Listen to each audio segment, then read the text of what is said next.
Absolutely, thank you. The Comedy Cellar at the Rio brings forth some of the biggest names in comedy together.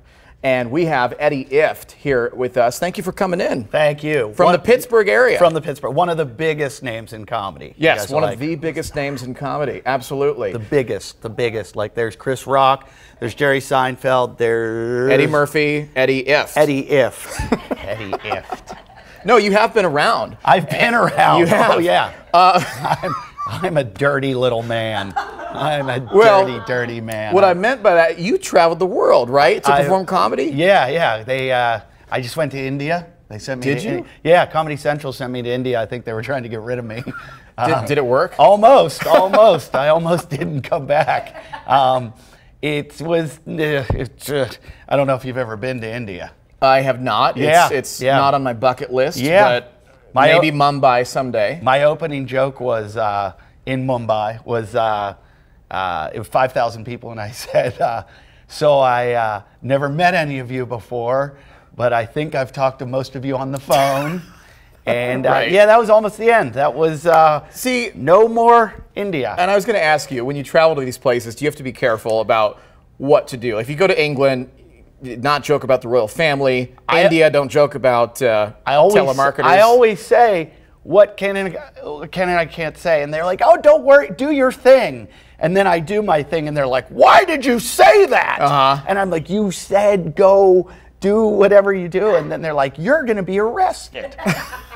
There are countries where I was like, are we allowed to leave now? And they're like, well, technically no. Just be careful in Pyongyang. If you ever go there, be really careful with your set. I got invited there. Did you really? And I was like, no, I'm not. I don't go to the Middle East anymore. I had some scary things happen in Africa. There was a guy who left my show, was very upset, and the South African comedians were like, you just upset the biggest gangster in all of Africa. And I went, oh, what do you mean? They're like, he's a murderer. And he hates you now. Okay. And I went, oh, so come to the Comedy Cellar. What fun. Oh, and by the way, you were here listening to that story about the televangelist asking for the $54 million jet. How do you fly when you go around the world? Do you need to fly private? It's funny you set this up because this works. I was late to the airport one day, and it takes me about an hour to get to the airport in LA. And I was going to miss my flight, which I would miss my gig, which I wouldn't get paid. And I quickly Googled, and I was near the little airport where there's private jets, and I went, I have an idea. I Googled helicopters, and I saw if there's a helicopter service from Van Nuys Airport to LAX. So I called the guy, and it said $600 round trip. And I thought $300 one way, yeah. And so I call, and I go, hey, I want to take a helicopter. And the guy goes, when? And I go, right now.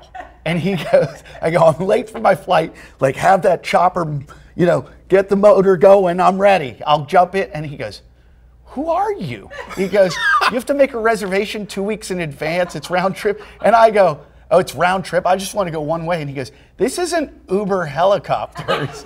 But it's Eddie Ifft. Yeah. It's Eddie Ifft, and Eddie Ifft gets a chopper. And you can catch him right there with all the other great comedians at the Comedy Cellar. So excited for this, and congratulations. Hey, locals, it's $25. So and we have the information on your screen, and we'll be right back after this.